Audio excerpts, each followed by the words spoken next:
Sveiki, su jumis laida Laisvės kovų paslaptys ir aš, laidos vedėjas Ernestas Kuckailis. Varviškė, piečiausiai nutolęs Lietuvos kaimas, žinomas jau nuo 15 amžiaus, o pavadinimas kilęs iš dviejų žodžių – varvinti ir vaška arba vaškiai, nes vietiniai dažnai užsiimdavo drevinę bitininkystę, o vašką varvina gamindami žvakes.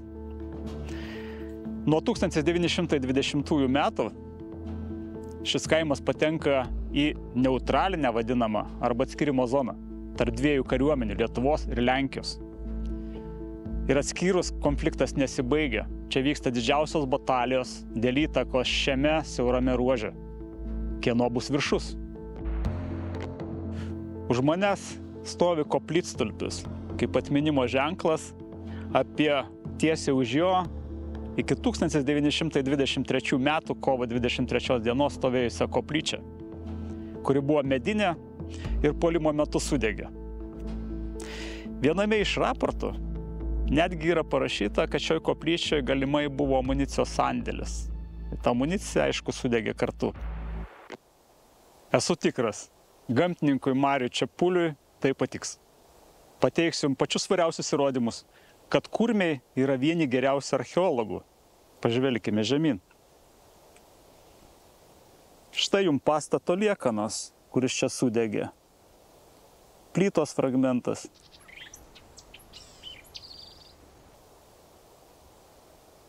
Ir gaisro liudininkai. Anglis.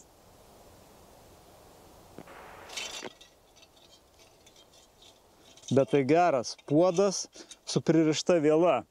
Ir dabar man tokia mintis šauna galvon, supranti, ar tai negali būti įspėjimo signalo kažkokio tai konstrukcija, nes kam šitaip daryti?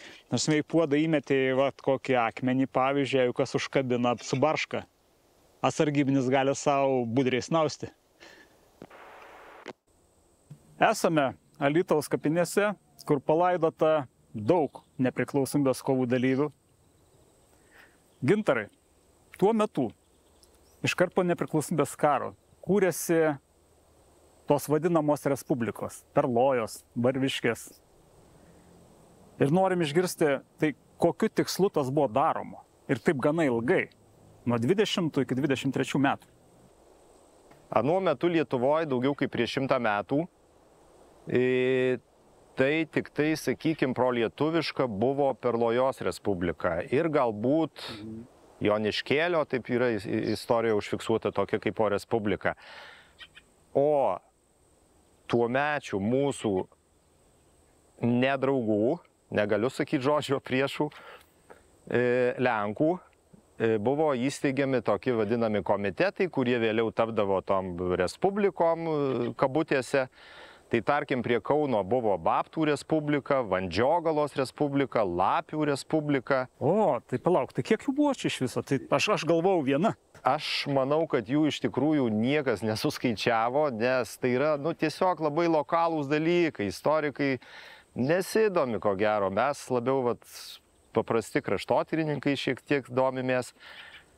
Tai dar turėčiau į tą temą paminėti, toks vadinamas Veliuonos irgi buvo, jie save respubliką nevadino, komitetas, tačiau ten ne Lenkai buvo įkūrę, o vokiečių tie vadinami spartakininkai arba socialistai, kaip juos tuo metu vadino, bet tuos Lapių, Babtų, Vandžiogalos ir Veliuonos reikalus labai sėkmingai sprendė tuometis Kauno apskrities komendantas Jurgis Bobelis ir karininkas Mikuckis ir su šautuvų pagalba arba šampalų pagalba tie komitetai.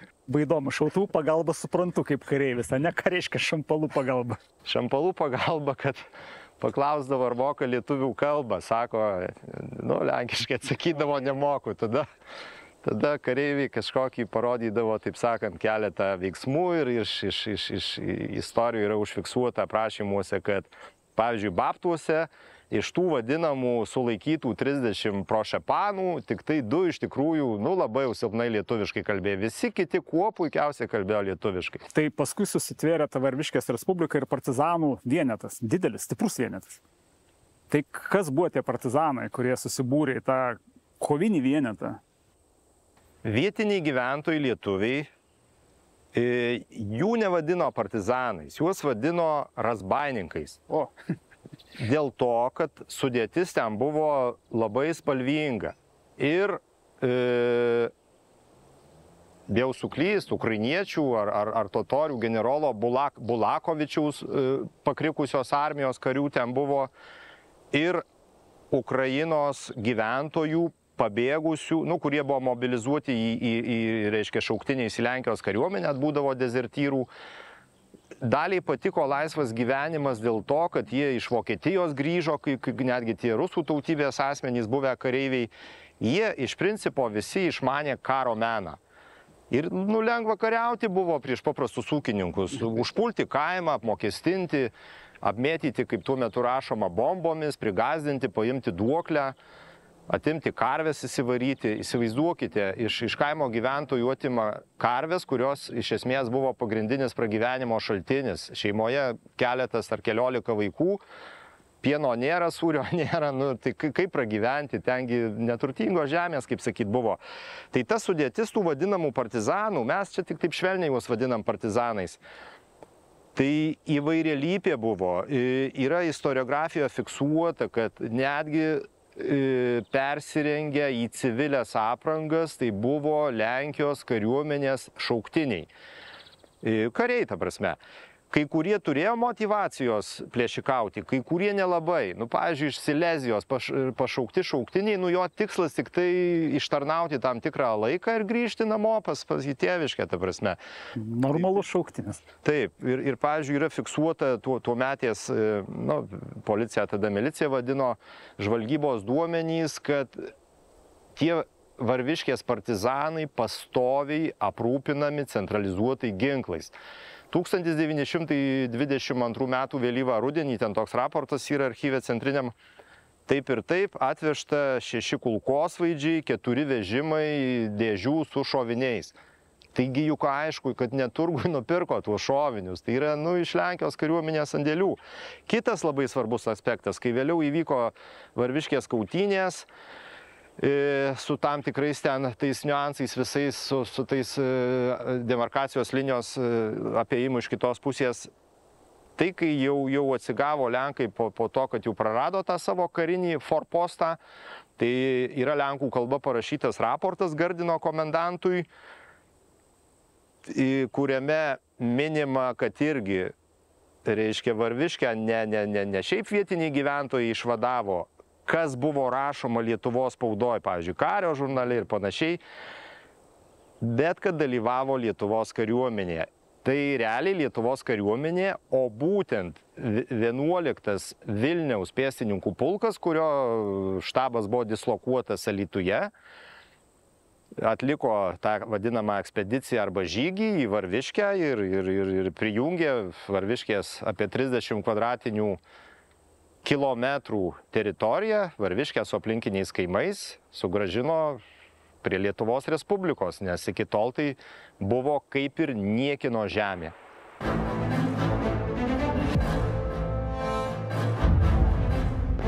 Po trumpos pertraukėlės mes toliau tęsime pasakojimą apie laisvės kovų paslaptis, pateikdami dar daugiau neįtikėtinų faktų ir atradimų.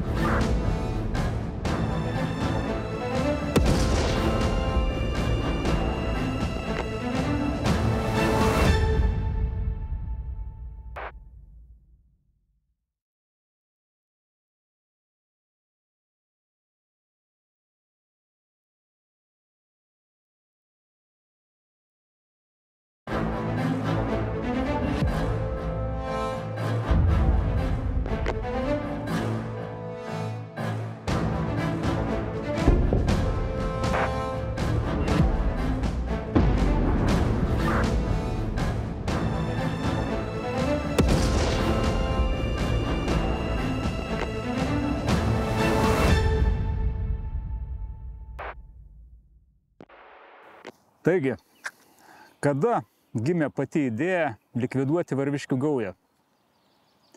Atrodytų logiška, jei tai būtų sumanyta po kovo 19 dienos, kada Paliepių kaime Lenkų partizanai labai žiauriai nužudė 5 Lietuvos karius. visą postą. Tačiau mano rankose telefonograma. Ji datuojama tų pačių metų sausio 23 dieną. O joje jau yra užuomina apie Varviškės gaujos planuojamą likvidaciją. Cituoju. Likviduoti Varviškių gaują, manau, grynais kareiviais. Tam tikslui bus pasiųsta 150 durtuvų. Trūksta 100 komplektų civilių drabužių. Prašau tamstos skubaus įsakymo išsiųsti iš Kauno minėtus drabužius. Ką mums tai sako? Reiškia sumanymas likviduoti gaują maskuojant reguliarias kariuomenės pajėgas ir perengiant reguliarius šauktinius kareivius civiliais drabužiais. Taip imituojant, kad objektą puola partizanai, o ne kariuomenė.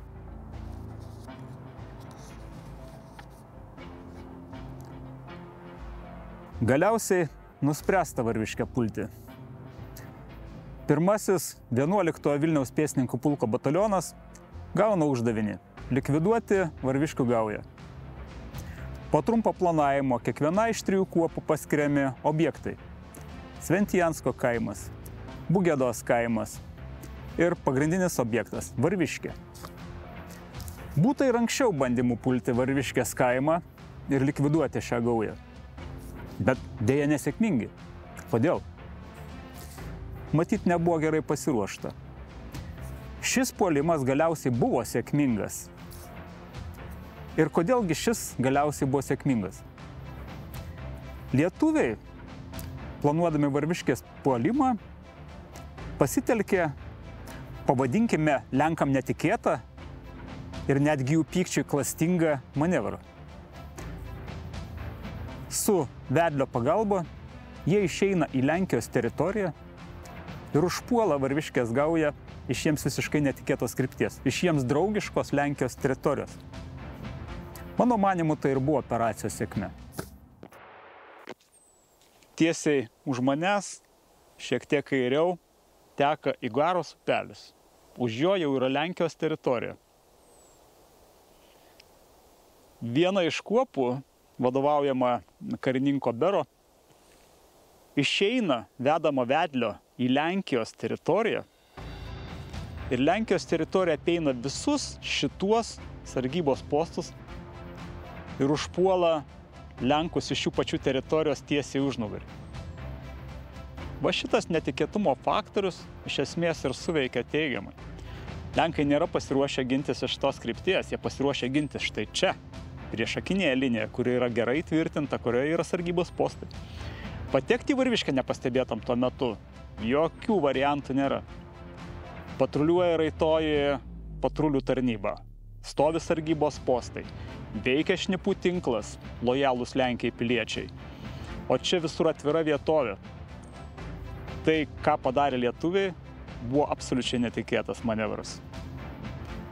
Kontakto linija praktiškai jau pačiam Varviškės kaime ir visiškai netoli nuo Tamano Chmūro štabo, kuriame ir buvo ginklų sandėlys, beje, su ten saugoma amunicija, ten vyko štabo veikla. Lenkai gana chaotiškai ginasi. Lietuviai negaliu pasakyti, kad ypatingai narsiai puola. Reikia turėti omeny tai, kad kareiviai vos 2 mėnesių šaukimo, o visos 3 kuopos toli gražu nesukomplektuotas iki galo. Bet kartu su reguliaria kariuomenė ateina Šaulių sąjungos nariai, ateina milicija. Ir jie jau sudaro tą didesnį branduolį. Ir puolant Varviškę žūsta 5 lietuviai. Kiti 5 žūsta puolant Sventijanską. Stoviu kaip tik ant lietuvių linijos, atsitraukus į mišką ties Baltosios Ančios krantų. Taip meiliai apsikasusių karių dar niekur nesu matęs. Apkasas prie apkaso maždaug per 1 metrą. Ir apkasai labai seklus. Aš netgi daryčiau prielaidą, kad Lietuvos kariai, kurie čia apsikasė, neturėjo apsikasimų įrankių ir galimai panaudoja tiesiog durtuvą ir savo rankas, kad nors kažkokią uždangą pasidarytų nuo efektyvios priešo ugnies. Archeologų terminais kalbant, Mauserio GVR 98 tūtelė in situ. Pamėginkime ją paimti.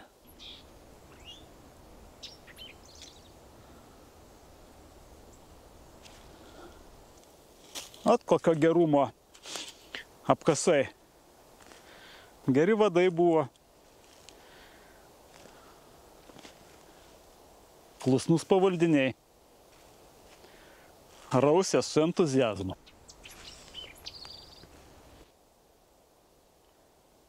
Stoviu tiesiog priešakinėje Lenkų linijoje. Tuo metu gilioje tranšėje, kuri dabar yra jau gerokai užslinkus, iš čia Lenkai pasitiko lietuvių puolimą Sventijansko tilto kryptimi. Ką galiu pasakyti apie čia besiginantį dalinį? Pagal tūtelių pasiskleidimą, ugnies drausmė, žinojimas, ką daro, pagrindinio objekto kryžminimas ugnimi ir kulkosvaidžio pozicija. Štai čia mano ranka ją rodo. Čia buvo surasta didelė tūtelių sankaupa. Nuo šitos kulkosvaidžio pozicijos iki puolančių lietuvių yra tik 240 metrų. Tai yra mirtinai pavojingas atstumas, kuriuo kulkosvaidis labai glausta, taikliau ugnimi dengia atvirą vietovę. Norime paliesti, o tai aš labai mėgstu padaryti, Varviškės mūšio vietose surastus radinius. Čia tikrai jie ne visi. Bet mes šioj laidoj mėginame įminti vieną ar kitą laisvės kovų paslaptį. Ir šie radiniai man, kaip karybos ekspertui, yra įrodymas, kad Varviškės Respubliką gynė ne tik vadinamieji partizanai, bet ir perrengti reguliarios kariuomenės kariai. Kodėl? Pažvelkime į radinius. Visos tūtelės yra to paties kalibro, to paties gamintojo. Ir netgi jeigu pažiūrėjus į partijų numerius, ką galima pamatyti dažnai dugnelių štampuose, bet vos kelių partijų, tai yra iš kelių dėžių paimti šoviniai. Pirma, centralizuotas tiekimas. Šoviniai yra tiekiami iš Lenkijos pusės partijomis. Antra, standartizuotas kalibras. Tai yra Lenkijos kariuomenės kalibras. Naudojo vokiškus šautuvus Mauser, naudojo vokiškus kulkosvaidžius MG08, MG0815. Ir štai čia nematome tipiško partizanams mišinio įvairių kalibrų, įvairių tipų šautuvų. Tai man ir atsako į klausimą, ar Sventijanską gynė reguliarios pajėgos, ar gynė partizanai.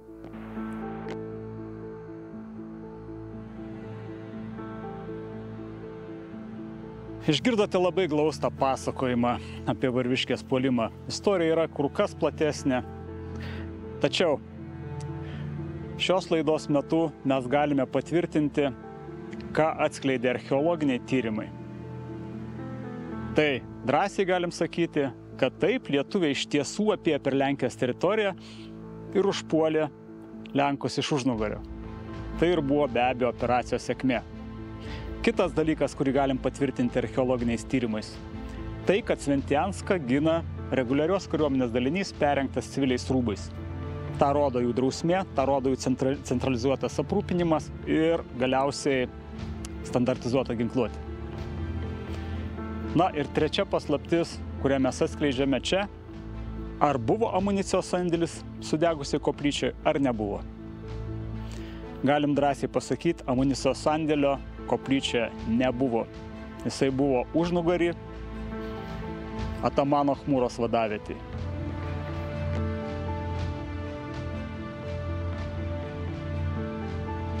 Čia kruvina žemė ir smėlis kalnelių. Pirmus savanorius čia kritusius mini. Raudojo laukai, Alpo drebulė žalios, kai liejasi kraujas ant pačių sekminių. Perloja ir merki, Varviški, Alytų, sesulės dainos nalik juos to nejaudė. Kad snikta granatom ir kulkomis lyta, pušynai viršūnėmis kartais išgaudžia. Tik smėlis liuliuoja, pašvokščia pušelės, ir vasarą grikiai baltuoja iš tolo. Čia ilgesys žydi, lyg dobila žalias. Čia vargas žaliuoja, lyg lankoj atolas.